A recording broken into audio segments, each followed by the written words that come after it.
Hello students, how are you.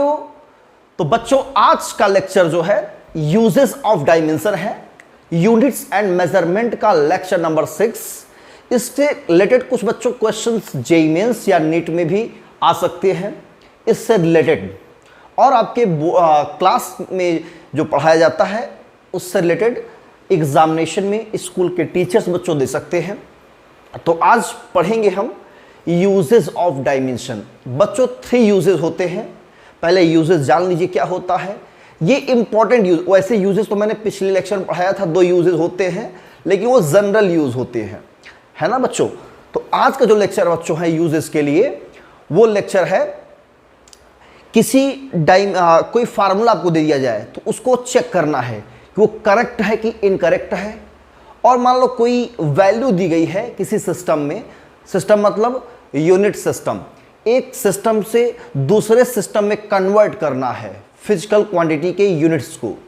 To convert the units of a physical quantity from one system to another system. और कई quantities दी गई है और उनके बीच relationship बताना है। तो रिलेशनशिप कैसे बताएंगे, उसको डिराइव करने के काम आता है डायमेंशनल फार्मूला। तो आज बच्चों डायमेंशनल फार्मूला के हेल्प से, किसके हेल्प से, डायमेंशनल फार्मूला के हेल्प से हम लोग डिराइव करेंगे, चेक करेंगे और कन्वर्ट करेंगे। तो 3 यूजेस होते हैं। तो पहला हेडिंग आप लोग डाल दीजिए सबसे पहले बच्चों, first heading, to convert of system, convert of units of physical quantity. कोई फिजिकल क्वांटिटी है, उसके यूनिट्स को चेंज करना है from one system to another system. एक सिस्टम से दूसरे सिस्टम में कन्वर्ट करना है फिजिकल क्वांटिटी के यूनिट्स को। कोई फिजिकल क्वांटिटी की वैल्यू बच्चों दिया रहेगा और उसको कन्वर्ट करना है एक सिस्टम से दूसरे सिस्टम में। जैसे एग्जांपल में हम इसको लेकर समझेंगे, कुछ प्रॉब्लम लेंगे और न्यूमेरिकल के हेल्प से डिस्कस करेंगे। सपोज दैट एग्जांपल हम ले रहे हैं बच्चों क्वेश्चन के तौर पे, ये प्रॉब्लम्स है आपके लिए। कन्वर्ट 1 जूल वर्क into अर्ग using dimensional method. Dimension method के हेल्प से 1 जूल वर्क को बच्चों कन्वर्ट करना है किसमें, अर्ग में। तो कैसे कन्वर्ट करेंगे जरा सोचो। मैंने बच्चों एक चीज पढ़ाया था पिछले लेक्चर में, इसका फर्स्ट लेक्चर बच्चों जो न देखे हैं वो देख कर आ सकते हैं, यूनिट एंड मेजरमेंट का लेक्चर नंबर 1, जिसमें मैंने एक रिलेशन पढ़ाया था N1 into U1 equal to N2 into U2। बच्चों कन्वर्जन वाले केस में हमेशा ये फार्मूला आप लोग को याद रखना है और यही अप्लाई करना है। और कन्वर्जन वाले केस में ऑलवेज N2 कैलकुलेट किया जाता है बच्चों, ऑलवेज N2। तो N2 N1 U1 by U2 आप ये हमेशा यूज करोगे। N2 equal to N1 U1 by U2 ये बच्चों हमेशा आप लोग यूज करेंगे सॉल्व करने के लिए। क्लियर है बच्चों। तो कैसे इसको सॉल्व करेंगे, इसमें जो N1 दिया बच्चों ये 1 जूल, बच्चों ये SI सिस्टम में बात कह रहा है और ये CGS सिस्टम में, ये MKS या SI और ये CGS सिस्टम, आपने सब कुछ पढ़ा है। तो यहाँ पे N1 जो बच्चों है कितना है, 1 है। जूल SI सिस्टम में है तो बच्चों वर्क का हम लोग डायमेंशनल फार्मूला लिखते हैं और उसी के हेल्प से U1 और U2 की वैल्यू लिखेंगे।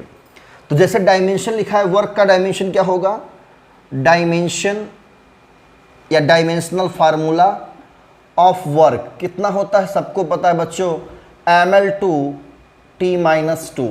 बच्चों इसको हम देख करके U1 की वैल्यू लिखेंगे और U2 की। तो U1 हो जाएगा आपका, यहाँ सब जगह 1 1 लगा दीजिए। क्या लगा देंगे, 1 1, M1 L12 T1-2 और यहाँ लगा देंगे 2 2। जब U2 लिखना है बच्चों जब U1 लिखना है तो 1 1 लगा देंगे जितनी भी डायमेंशन में क्वांटिटी दी गई रहेगी, और जब U2 लिखना है तो सब जगह 2 2 लगा देंगे, फार्मूला डायमेंशन वही रहेगा। पहला काम यही करेंगे बिना सोचे समझे, पहला काम यही कर देंगे, -2 कर देंगे। ठीक है बच्चों, अब वैल्यू क्या करेंगे, यहाँ पे पुट करेंगे फर्स्ट में। ये फार्मूला ऑलवेज आपको यूज करना है। और यहाँ पे N2 कितना होगा आपका, N2 N1 1, U1 की value M1 L1 2 T1 -2 upon M2 L2 2 T2 2, ऐसे इसको लिख देंगे बच्चों। और लिखने के बाद क्या करेंगे, इसको सेपरेटली इंडिविजुअली M1 का M1 के साथ में, L1 को L1 के साथ में, T1 को T2 के साथ में लिख देना है। ठीक है बच्चों, लिखेंगे तो क्या होगा, हमको N2 मिल जाएगा, N1 1 गायब हो जाएगा यहाँ से, M1/M2 ऐसे एक ब्रैकेट में, L1/L2 एक ब्रैकेट में करेंगे, और पावर सेम है तो क्या कर देंगे, एक साथ लिख देंगे, T1/T2 की पावर -2 हो जाएगा बच्चों। इतना हम लोग सबसे पहले काम करेंगे। इसके बाद जो अगला स्टेप बनता है वो किस सिस्टम से किस सिस्टम में जाना है, ये बात करना है। तो पहले बच्चों यहाँ तक वीडियो पॉज करके आप लोग नोट करिए, नोट कर लीजिए, और नोट करने के बाद जो है अब मैं इसको आगे सॉल्व कर रहा हूँ। ठीक है ना, इसके आगे का प्रोसीजर क्या होगा वो समझिए, ध्यान दीजिए, वो बहुत इंपॉर्टेंट है। नोट कर लिया बच्चों, स्टॉप करके। ठीक है, अब हम क्या करेंगे, इसको इरेज करते हैं। थोड़ा इसको सॉल्व करने के लिए थोड़ा स्पेस चाहिए हमको। ठीक है, तो डायमेंशन का ये यूजेज है, थर्ड नंबर कह सकते हैं या फर्स्ट नंबर, जो आप समझे। तो N2 आ जाएगा हमारा, M1/M2 दिया है। यहाँ पे M1 क्या होगा बच्चों, ये है MKS सिस्टम, ये है CGS, मतलब आपको MKS से CGS जाना है। मतलब जो पहला वाला है वो MKS है और दूसरा वाला क्या होगा, CGS होगा। ठीक है ना, अगर यहाँ अर्ग इंटू जूल होता तो पहला हमारा क्या बनता बच्चों, पहला बनता हमारा CGS और दूसरा बनता MKS। तो पहला MKS है, दूसरा CGS है। तो पहला हम MKS मास है, तो मास का MKS सिस्टम में यूनिट होता है kg। तो इसके प्लेस पे रखेंगे बच्चों kg और इसके प्लेस पे रखेंगे ग्राम। लेंथ का रखेंगे मीटर अपॉन सेंटीमीटर के पावर 2। यहाँ सेकंड होता है अपॉन सेकंड के पावर -2। सेकंड बच्चों कैंसिल हो जाएगा, 1 बचेगा और 1 की पावर -2 मतलब सिर्फ 1 के कुछ भी पावर हो उसकी वैल्यू ऑलवेज 1 होती है ना। तो केजी को हम कन्वर्ट करेंगे 1000 kg ग्राम में अपॉन ग्राम, मीटर को 100 सेंटीमीटर लिखेंगे अपॉन सेंटीमीटर के पावर 2। सेंटीमीटर कैंसिल, ग्राम से ग्राम कैंसिल, ये 10 क्यूब लिख सकते हैं, इसको 10 क्यूब, इसको 10 का स्क्वायर लिख सकते हैं और उसका स्क्वायर 4, तो आ जाएगा 10 की पावर 7। मतलब अर्ग में 1 जूल कितना होता है, 10 की पावर 7 टाइम्स होता है। 10 की पावर 7 अर्ग के इक्वल होता है 1 जूल। यही है convert of units of physical quantity from one system to another system. Units को कन्वर्ट करना है वन सिस्टम से अनदर सिस्टम। क्लियर है बच्चों? तो ये पहला यूजेस है और एक एग्जांपल हो गया इस पर। ऐसे ही एक और क्वेश्चन करना चाहें तो और भी कर सकते हैं। चलिए दूसरे क्वेश्चन की बात करते हैं। वीडियो को स्टॉप करके आप लोग इसको नोट कर सकते हैं। तो दूसरे क्वेश्चन की मैं बात करने जा रहा हूं बच्चों, इसको आप लोग सॉल्व कर लेंगे और इससे रिलेटेड बहुत सारे क्वेश्चंस आप लोग कर सकते हैं। और भी क्वेश्चन बुक में आपकी गिवन दिया हुआ है, ठीक है, उसको नोट करके आप लोग सेल्फ ट्राई करेंगे तो बहुत ईजिली आपका ये सॉल्व हो जाएगा। यही सिस्टम है सॉल्व करने का। सेकंड क्वेश्चन की मैं बात करता हूँ। Suppose that question number second की मैं बात करूँ, आपका डेंसिटी दिया हुआ है। क्या दिया हुआ है? Density. Density of mercury, density of mercury ये दिया है बच्चों 13.6 ग्राम पर सेंटीमीटर क्यूब। तो find the density of mercury in MKS system. MKS system में आपको फाइंड करना है क्या? डेंसिटी फाइंड करना है। डेंसिटी फाइंड करनी है किस सिस्टम में बच्चों? एमकेएस सिस्टम में बाय यूजिंग या with the help of dimensional या डायमेंशनल फार्मूला। क्लियर बच्चों? ओके, तो फिर वही कॉन्सेप्ट यहाँ N1 कितना हो जाएगा कहोगे 13.6। डेंसिटी दिया है तो डेंसिटी का पहले डायमेंशन लिखेंगे, तो डायमेंशनल फार्मूला,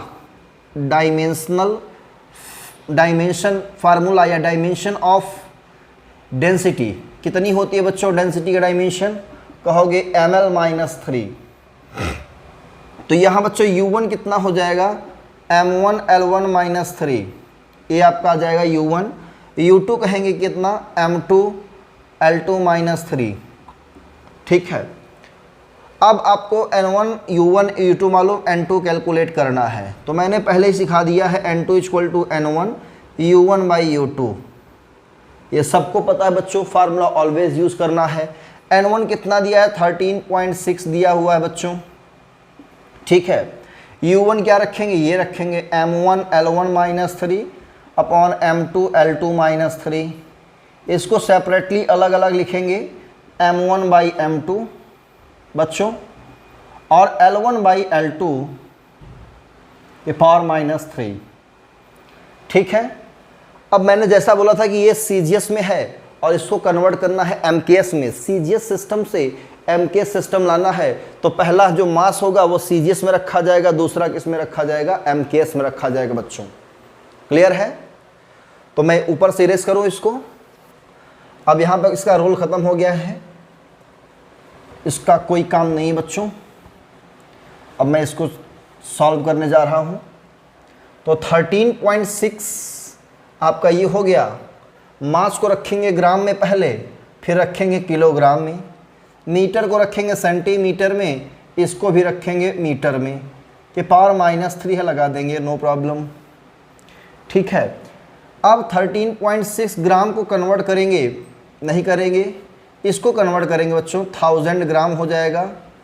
सेंटीमीटर को कन्वर्ट नहीं करेंगे, 100 सेंटीमीटर करेंगे, और ये पावर -3 हो जाएगा। ठीक है, तो ये ग्राम से ग्राम कैंसिल, सेंटीमीटर कैंसिल, ये बच्चों 10 की पावर -2 हो जाएगा। 13.6 1/10 क्यूब इंटू 1/10 की पावर, ये स्क्वायर हो जाएगा, पावर -3 हो जाएगा, तो -6 हो जाएगा बच्चों। ये सॉल्व करने पर आएगा 13.6 इंटू 1/10 क्यूब इंटू 10 की पावर -6। इसको सॉल्व करेंगे बच्चों, 1/10 की पावर -3 होगा, ऊपर भेज देंगे तो 10 की पावर 3 हो जाएगा। 13.6 इंटू 10 की पावर 3, ये आपका N2 आ जाएगा, राइट आंसर होगा बच्चों। क्लियर है? यहाँ तक को वीडियो को पॉज करिए बच्चों, नोट करें। ये पहला एप्लीकेशन है और पहला यूजेस कह सकते हैं आप लोग, और इसी पर और भी क्वेश्चन सॉल्व कर सकते हैं। सबसे बढ़िया तरीका है, बेस्ट कॉन्सेप्ट है ये डायमेंशन का यूज़ करने के लिए। क्लियर है बच्चों? और साथ ही साथ अगर कभी ज़रूरत पड़े कन्वर्ट करने के लिए, आपको वैल्यू नहीं मालूम है तो इसके हेल्प से कन्वर्ट कर सकते हो। जैसे मान लो आपसे किसी ने पूछ लिया ग्रेविटी की वैल्यू 9.8 होती है एमकेएस सिस्टम में, तो सीजीएस सिस्टम में कितना होगा पता नहीं है मान लो, तो आप इस सिस्टम से कन्वर्ट करके चेक कर सकते हो। वाटर की डेंसिटी मान लो दिया है 10 क्यूब, सीजीएस में क्या होगी वो चेक कर सकते हो। तो कई फार्मूले, कई यूनिट्स, आप किसी भी तरीके से कैसा भी दिया हो, आप कन्वर्ट करना है तो ये प्रोसेस बेस्ट है आपके लिए। कन्वर्ट करके चेक कर लेंगे और आपके सिलेबस का है ये। ठीक है, तो अब सेकेंड यूज चलते हैं, चेक करना है। To check the correctness of given formula, कोई फार्मूला बच्चों आपको दिया रहेगा, उसको चेक करना है। To check the correctness of given formula, heading डाल दीजिए बच्चों। Second number, to check the correctness of given formula. ये गिवन फार्मूला को क्या करना है, चेक करना है। ठीक है ना? तो कैसे चेक करेंगे, इसके लिए हम एग्जाम्पल उठाते हैं बच्चों। जैसे मैंने कहा H = ½ GT, first example H = ½ GT। ये फार्मूला बताइए सही है कि गलत है? ये H = ½ GT ये सही है कि गलत है? आप लोग इसको जो है देख के बताइए। तो कैसे सॉल्व करेंगे इसको? एच हाइट, जी ग्रेविटी, टी टाइम। कुछ नहीं करना है बच्चों, आपको एलएचएस का और आरएचएस का, लेफ्ट हैंड साइड का और राइट हैंड का डायमेंशनल फार्मूला लिखना है और चेक करना है। और अगर दोनों इक्वल आ जाते हैं तो ये मान लीजिए कि फार्मूला करेक्ट है, इक्वल नहीं आते तो फार्मूला इनकरेक्ट है। तो ट्राई करें बच्चों। तो चलिए मैं सॉल्व करता हूं। तो डायमेंशन ऑफ एलएचएस, एलएचएस की डायमेंशन क्या होगा? हाइट है तो लेंथ होगा, equation first. Constant dimension of RHS, constant का बच्चों डायमेंशन नहीं लिखा जाता, छोड़ देंगे। जी है एक्सेलरेशन, इसका होगा LT -2। टी है यहाँ पे टाइम, टी हो जाएगा तो आ जाएगा LT -1। इक्वेशन नंबर बना देंगे second. By equation first and second, ये प्रोसेस है बच्चों। By equation first and second आप क्या करोगे? देखोगे दोनों का डायमेंशन सेम नहीं है, तो dimension of LHS is not equal to dimension of RHS। तो कहेंगे given formula is wrong, given formula is wrong. ये प्रोसेस है बच्चों, नोट कर लीजिए इसको भी आप लोग वीडियो को पॉज करते हुए, वेरी इंपॉर्टेंट है बच्चों। नोट कर लिया? तो ये है एक क्वेश्चन और डिस्कस करते हैं इस पर एक दो, फिर इसके थर्ड यूजेस पर बात करेंगे। और इसी तरह से आप जितने भी क्वेश्चन हैं सॉल्व कर सकते हो। बस आपको डायमेंशनल फार्मूला निकालना आना चाहिए। अगर डायमेंशनल फार्मूला निकालना नहीं आता तब नहीं आएगा आपको। क्लियर है बच्चों?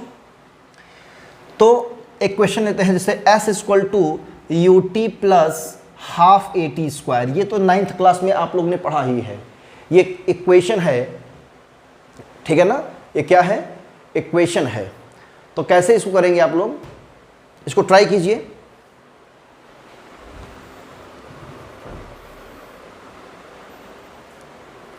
ट्राई कीजिए। हो गया? देखिए ये फार्मूला देख के लग रहा है कि एकदम करेक्ट है, राइट है।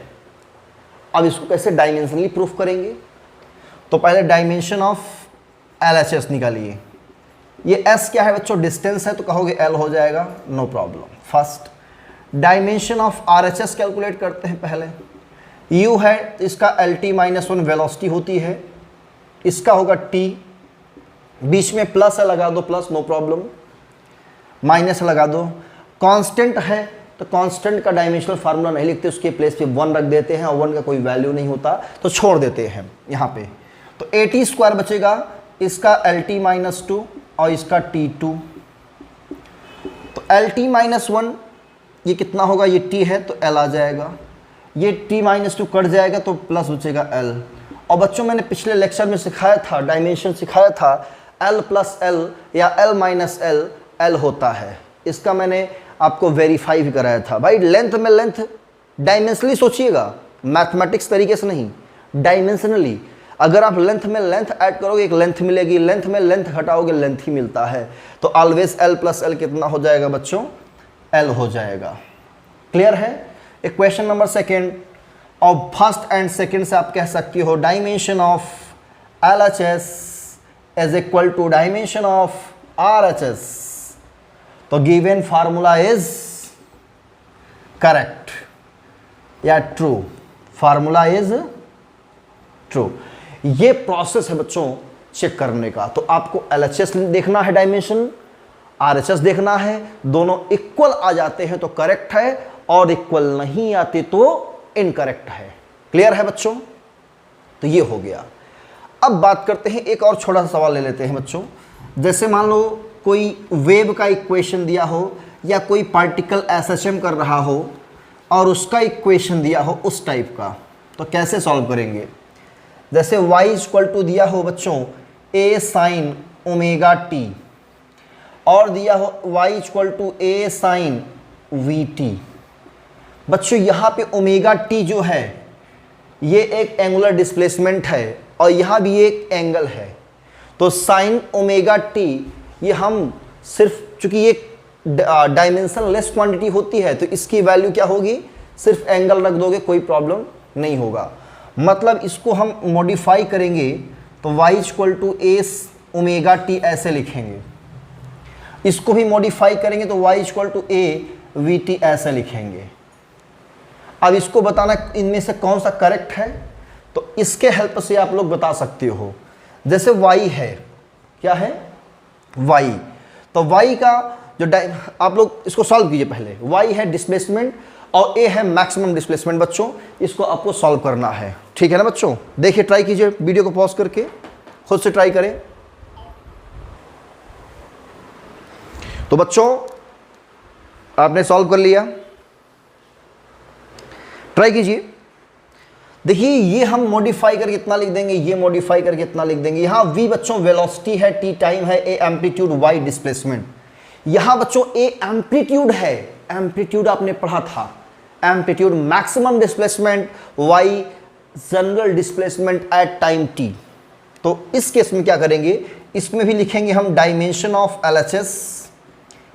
ये y है एंगुलर डिस्प्लेसमेंट नहीं, सिर्फ डिस्प्लेसमेंट, तो डिस्प्लेसमेंट का L होता है, पढ़े हो। डायमेंशन ऑफ RHS क्या होगा, ये पहला क्वेश्चन बना दीजिए, इसको सेकंड बना दीजिए। एम्पलीट्यूड L, ओमेगा है एंगुलर फ्रीक्वेंसी या एंगुलर वेलोसिटी, इसका होता है t-1। डायमेंशन आपको आता है तो निकाले होंगे, तो t की पावर 1, t की पावर -1, t की पावर 0, तो L बचेगा। फर्स्ट सेकेंड, तो first and second dimension of LHS is equal to dimension of RHS। So this is the dimensionally correct. ये क्या है, करेक्ट है बच्चों, क्लियर। तो जब भी साइन वाला फंक्शन दिया जाए तो इसने के निकालना है, साइन या कॉस या टेन कुछ भी दिया हो बच्चों, उसको हम उसके एंगल के बराबर उसके प्लेस पे लिख देंगे, क्लियर है ना, उसके एंगल के बराबर, और लिख कर क्या करेंगे, सॉल्व कर लेंगे। और वो ये क्या होती है, डायमेंशन लेस क्वांटिटी होती है, ठीक है। तो ऐसे इसको भी मॉडिफाई करके जब लिखेंगे तो इसका डायमेंशन क्या होगा, LHS का कहोगे L। डायमेंशन ऑफ RHS निकालिए, ये एम्पलीट्यूड है, मैक्सिमम डिस्प्लेसमेंट, तो L हो जाएगा। डिस्प्लेसमेंट हो, मैक्सिमम हो या मिनिमम, उससे क्या मतलब है भाई, मैक्सिमम हो या मिनिमम डिस्प्लेसमेंट हो, डिस्प्लेसमेंट होता है बच्चों, तो डिस्प्लेसमेंट का L। तो मैक्सिमम डिस्प्लेसमेंट मींस एम्पलीट्यूड, उसका भी L होगा। v क्या है, वेलोसिटी LT-1, इसका टाइम t कैंसिल, क्या बचेगा, L2 आ जाएगा। तो इसका डायमेंशन आएगा RHS का L2। तो मैं कह सकता हूं that is dimension of LHS is not equal to dimension of RHS. So this is the incorrect, ये फार्मूला इनकरेक्ट है और ये करेक्ट है फार्मूला, क्लियर। एनी डाउट बच्चों, तो कोई भी साइन के फॉर्म में दिया है tan के cos के फंक्शन में, तो उसका सिर्फ वो जो एंगल होगा, आर्गुमेंट, ओनली आर्गुमेंट लिख देंगे उसके प्लेस पर, और फिर हम डायमेंशन कैलकुलेट कर लेंगे, क्लियर। तो ये था सेकेंड यूजेस। अब पढ़ेंगे बच्चों थर्ड यूजेस। कौन सा यूजेस, थर्ड यूजेस। और थर्ड यूजेस है the derivation of relationship among physical quantities, या टू डिराइव द रिलेशनशिप, है ना, ऐसे आप डाल सकते हो हेडिंग। तो थर्ड एंड लास्ट यूजेस, और इसी यूजेस के साथ बच्चों डायमेंशन का टॉपिक, डायमेंशन का कॉन्सेप्ट यहीं पर समाप्त होगा, द एंड होगा, ठीक है बच्चों। तो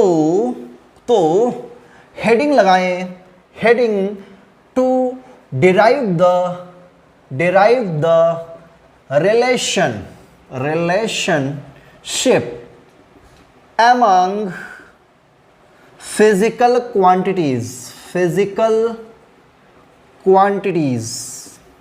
कई क्वांटिटीज हैं बच्चों, उनके बीच हमको ये यूजेस नंबर थर्ड है या यूजेस नंबर फिफ्थ, जो आप समझिए।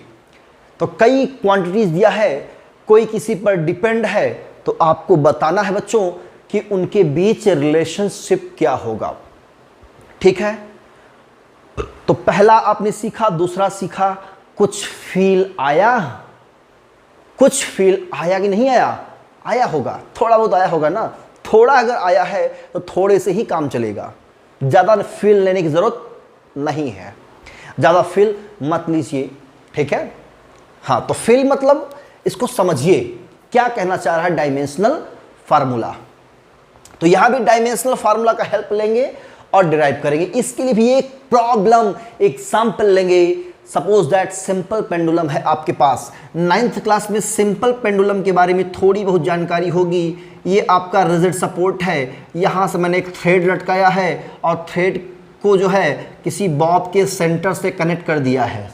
बॉब के सेंटर से अटैच होता है थ्रेड, क्योंकि बॉब पर यहाँ पे एक हुक होता है और हुक से थ्रेड बंधा होता है, तो ये इसको सस्पेंशन पॉइंट बोलते हैं। सस्पेंशन पॉइंट से सेंटर तक का जो डिस्टेंस होता है, जो लेंथ होगी, उसे बोलते हैं इफेक्टिव लेंथ ऑफ पेंडुलम। क्या बोलते हैं? इफेक्टिव लेंथ, यहां तक इफेक्टिव लेंथ, इसको बोलते हैं बच्चों इफेक्टिव लेंथ। और अगर मैं इसको एक साइड डिस्प्लेस करूं, इस साइड जाए, एक बार यहां से चले मान लो इस साइड, फिर जाए इस साइड, फिर आए वापस इस साइड, तो कहेंगे कितना ऑसिलेशन हुआ? 1 ऑसिलेशन। और 1 ऑसिलेशन में जो टाइम लगता है, एक बार इस साइड गया, इस साइड गया और इस साइड आया, या पहले इस साइड जाए, इस साइड आए, फिर यहां आ जाए, किसी एक साइड डिस्प्लेसमेंट और फिर दूसरी साइड डिस्प्लेसमेंट, वापस अपने मेन पोजीशन पे आ जाए, तो क्या बोलेंगे कि इसका 1 ऑसिलेशन हुआ। और 1 ऑसिलेशन कंप्लीट करने बच्चों जो टाइम लगता है उसे कहते हैं टाइम पीरियड। टाइम पीरियड या पीरियड ऑफ ऑसिलेशन। तो क्वेश्चन हमारा यह है कि पीरियड ऑफ ऑसिलेशन को रिप्रेजेंट करते हैं कैपिटल टी से, इफेक्टिव लेंथ है एल से, यहां भाई इसका मास है, ग्रेविटी भी एक्ट हो रही है जी। तो टी, एल और जी में क्या रिलेशनशिप होता है ये आपको बताना है। कैसे डिराइव करेंगे टी, एल, जी के बीच में रिलेशनशिप? तो आपको क्वेश्चन में कैसे पूछेगा कि जो टाइम पीरियड है बच्चों, ये डिपेंड करता है, क्वेश्चन में देगा आपको कि time period of simple pendulum depends upon the length या effective length of pendulum and acceleration due to gravity. तो find the relation among the T, L and G by using dimension या using dimensionally, ठीक है ना, या with the help of dimensional formula. ऐसे भी question आपके सामने दे सकता है। तो कैसे सॉल्व करेंगे? टी, एल, जी के बीच कैसे रिलेशनशिप निकालेंगे जरा बताइए। तो आप 9th में पढ़े होंगे कुछ न कुछ, कभी न कभी टी इक्वल टू होता है 2 pi under root L upon G. ये आपने कभी न कभी पढ़ा होगा, जरूर पढ़ा होगा बच्चों, पढ़ा है ना। तो यही फार्मूला डिराइव करना है इसके हेल्प से। आगे चल के जब मैं पढ़ाऊंगा ऑसिलेशन चैप्टर, क्लास 11th का ही ऑसिलेशन है, उसमें मैं डेरिवेशन डायमेंशनली नहीं कराऊंगा, तब मैं कॉन्सेप्ट बेस पर ऑसिलेशन का कॉन्सेप्ट यूज करते हुए और रेस्टोरिंग फोर्स का कॉन्सेप्ट यूज करते हुए ये फार्मूला मैं डिराइव कराऊंगा। कैसे डिराइव होगा, ठीक है ना। तो वो बात की बात कहानी, अभी मैं डायमेंशनली ये प्रूफ करना है, वो कहानी बात की है ना। तो कैसे प्रूफ करेंगे? सोचो सोचो बेटा, सोचो कैसे प्रूफ होगा। क्या करेंगे बच्चों? हम कौन किस पर डिपेंड करता है ये चेक करना है पहले कि कौन किस पर डिपेंड कर रहा है। तो टाइम पीरियड डिपेंड करता है लेंथ पर और जी पर।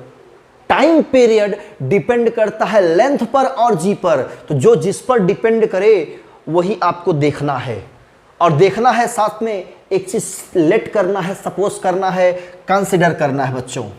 तो मैं मान लूंगा यहां पे जो टाइम पीरियड है लेंथ पर डिपेंड करता है, लेकिन कैसे डिपेंड करता है? लेंथ पर डिपेंड करता है, पर कैसे? तो कोई ना कोई पावर होगा, कोई ना कोई डायमेंशन होगी। तो मैं मान लूंगा क्या कि टाइम पीरियड डिपेंड करता है लेंथ की पावर ए। मतलब ए क्या है? पावर, डायमेंशन है बच्चों। ए जो पावर है वो डायमेंशन है, वो डायमेंशन है बच्चों। तो कोई ना कोई डायमेंशन पे ये डिपेंड करेगा। ऐसा नहीं कि जनरली लगा दिया एल डिपेंड करता है टी प्रोपोर्शनल टू ए ना, गलत हो जाएगा बच्चों, ऐसा नहीं करना है। तो क्या करना है, कोई ना कोई पावर मानेंगे आप लोग। तो स्टार्टिंग करेंगे पावर ए, दूसरा जो दूसरा क्वांटिटी लेंगे, दूसरा क्वांटिटी उसके पावर बी मान लेंगे, कोई तीसरी क्वांटिटी है पावर सी मान लेंगे, कोई चौथी क्वांटिटी है पावर सी मान लेंगे, और ऐसे मान करके सभी क्वांटिटीज को कंबाइंड करेंगे। तो आइए देखते हैं, और टी प्रोपोर्शनल टू मान लेंगे जी की पावर बी। तो क्या होगा बच्चों, combining above factors, combining above factors, इन फैक्टर्स को कंबाइन करेंगे तो टी प्रोपोर्शनल टू लिखेंगे एल की पावर ए जी की पावर बी, इक्वल करेंगे कांस्टेंट लिखेंगे एल की पावर ए जी की पावर बी, इक्वेशन नंबर बना देंगे फर्स्ट। इतना सबसे पहले काम करना जरूरी है बच्चों, ठीक है ना, चाहे जो भी होगा, ठीक है। अब क्या करेंगे, right the dimensional formula, right the dimensional formula of both sides, दोनों साइड्स का क्या लिखेंगे, dimensional formula of equation first का डायमेंशनल फार्मूला दोनों साइड का लिखेंगे।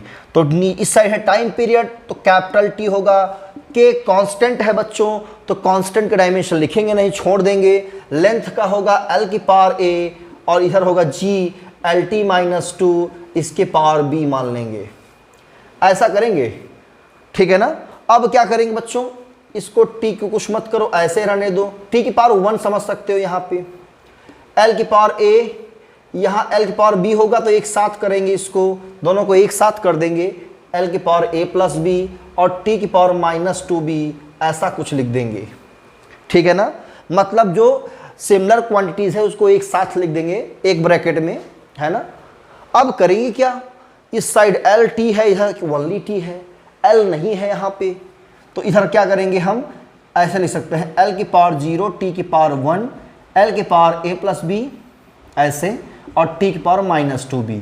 तो पहले दोनों साइड का डायमेंशनल फार्मूला लिखेंगे, और साथ ही साथ में कौन सा क्वांटिटी एब्सेंट है, नहीं है, अगर वो नहीं है उस टर्म में, उस साइड में, तो उसकी पावर 0 करके लिख देंगे, अगर वो चीज़ दोनों साइड में होना चाहिए। अब से मास नहीं है तो मास का कोई रोल नहीं है, अगर m यहाँ पे होता तो इधर हम m लिख देते, m नहीं है इसलिए m लिखना कंपलसरी नहीं है बच्चों। तो क्या करोगे, अब कंपेयर कराओगे, तो compare equal base and power, जो इक्वल बेस है उसका पावर का क्या कराएंगे हम, कंपेयर कराएंगे। मतलब बेस इक्वल है तो पावर्स भी इक्वल होते हैं। मैथमेटिक्स में आपसे बेटर कोई नहीं जानता, मैं भी नहीं जानता, है ना। ऐसे ही मजाक कर रहा हूं, ठीक है। तो एल एल ये क्या है, बेस इक्वल है, टी टी इक्वल है, बेस इक्वल है, तो पावर्स भी क्या होंगे, इक्वल होंगे, means a plus B equal to 0 हो जाएगा, equation number second, minus 2b equal to हो जाएगा 1। क्लियर। अब माइनस 2b इक्वल टू 1, तो यहां से b की वैल्यू कैलकुलेट कर सकते हो बच्चों। तो b की वैल्यू आएगी -1/2, इस b की वैल्यू रखेंगे सेकेंड में। तो ऊपर से मैं इरेज कर रहा हूं बच्चों, थोड़ा सा स्पेस मिल जाए, आप लोग नोट किए होंगे, आई होप ऐसा मुझे लग रहा है। तो by equation second a minus 1/2 equal to 0, तो a की वैल्यू आएगी 1/2। तो आपका जो मेन टारगेट है बच्चों, मेन टारगेट जो आपने पावर माना है वो वैल्यू निकालना है। वो कैसे निकालेंगे, डायमेंशनल फार्मूला लिख करके दोनों साइड का, और कंपेयर करा के इक्वेशन बना करके सॉल्व करेंगे। इक्वेशन मान लो यहाँ पे एक ही इक्वेशन बना, कई में a plus B plus C plus D, ऐसा भी इक्वेशन अगर बनता है तो भी आप क्या करोगे, मानोगे, इक्वेशन बनाओगे, सॉल्व करेंगे, और ए बी सी डी की वैल्यू कैलकुलेट करके जहां पे आपने माना है वहां पे वैल्यू पुट करेंगे। ठीक है। तो क्या होगा, तो पुटिंग द वैल्यू ऑफ लिखेंगे, putting the value of A and be in equation first, equation first में रखेंगे। तो मैं अब इस साइड को भी इरेज कर दे रहा हूं, कोई ज़रूरत नहीं है इसकी, आप लोग नोट किए होंगे। तो t इक्वल टू के एल की पावर 1/2, बी की पावर जी की पावर -1/2, इसको आप लोग ऐसा ले सकते हैं L की पावर 1/2 G की पावर 1/2, ऐसे भी लिख सकते हैं। और बच्चों आप जानते हैं 1/2 का मतलब अंडर रूट, 1/2 का मतलब अंडर रूट। तो इसको मैं एक साथ कर दूंगा कि t इक्वल टू कितना आ जाएगा, k under root L by G, t equal to k under root L by G. यही है डेरिवेशन। अगर आपको k का वैल्यू मालूम है तो लिख देंगे। जैसे इस टाइम पीरियड के लिए हमें पता है कि 2 पाई होता है, यहाँ पे 9th क्लास में पढ़ चुके हैं, तो 2 पाई पता ही है, तो लिख देंगे बाई एक्सपेरिमेंटली, क्योंकि आपको ये कांस्टेंट निकाला गया है, डिसाइड किया गया है, और आपको ये एक्सपेरिमेंटली आपको निकालने की ज़रूरत नहीं है। तो k की वैल्यू 2 पाई, कहीं कहीं पे 6 पाई देखने को मिलता है, कहीं कहीं पे सिंगल 1 रख देते हैं जब नहीं होता कुछ, तो है ना, जब कुछ नहीं रहेगा तो 1। तो यहाँ पे 2 पाई डिसाइड है, तो t equal to 2 pi under root L by G. देखो मैंने प्रूफ कर दिया डायमेंशनली, प्रूफ हो गया बच्चों। अगर आपको k की वैल्यू नहीं पता है 2 पाई, तो यहाँ तक भी छोड़ देंगे तो भी राइट आंसर हो जाएगा। तभी आपको एग्जाम में बच्चों मार्क्स मिलना ही मिलना है, कोई इसमें डाउट नहीं है, ठीक है ना, क्लियर बच्चों। तो ये डायमेंशनली डेरिवेशन करने का एक तरीका है, सिस्टम है, जो आप लोग जानते हैं, डायमेंशनली प्रूफ करना है बच्चों, क्लियर है। तो ये आपने वीडियो को पॉज करके नोट कर लिया होगा, ठीक है। तो यहां पर इसी यूजेस के साथ में डायमेंशन का कॉन्सेप्ट भी कंप्लीट होता है, डायमेंशनल फार्मूला का। और इसके आगे बच्चों हम मिलेंगे नेक्स्ट लेक्चर में, नेक्स्ट वीडियो में नए लेक्चर के साथ में। और यूनिट्स एंड मेजरमेंट का ही लेक्चर है, अभी 2 लेक्चर और होंगे, या हो सकता है 3 लेक्चर हो। तो आज की वीडियो में सिर्फ इतना ही। और बच्चों आपके फ्रेंड सर्कल में जो भी जितने बच्चे हैं, फ्रेंड्स हैं, जितना ज़्यादा से ज़्यादा शेयर करेंगे उतना ही हमको क्या होगा, इंटरेस्ट होगा और वीडियो बनाने में, कि बच्चे देख रहे हैं, बच्चे पढ़ाई कर रहे हैं। तो मेरा मेन टारगेट बच्चों आप लोग पढ़िए, और आपके साथ जो भी फ्रेंड्स हैं सबको शेयर करिए। और वीडियो को अच्छा लग जाए तो बिना कहे, मुझे कहना नहीं है कि मैं आप लोग क्या करना चाहिए, आपको पता ही क्या करेंगे। अगर अच्छा लगा हो तो ज़रूर कर देना, लाइक कर देना, लगा होगा अच्छा तो मिलते हैं नेक्स्ट वीडियो में। तब तक के लिए पढ़े बच्चों, all the best, very very thank you.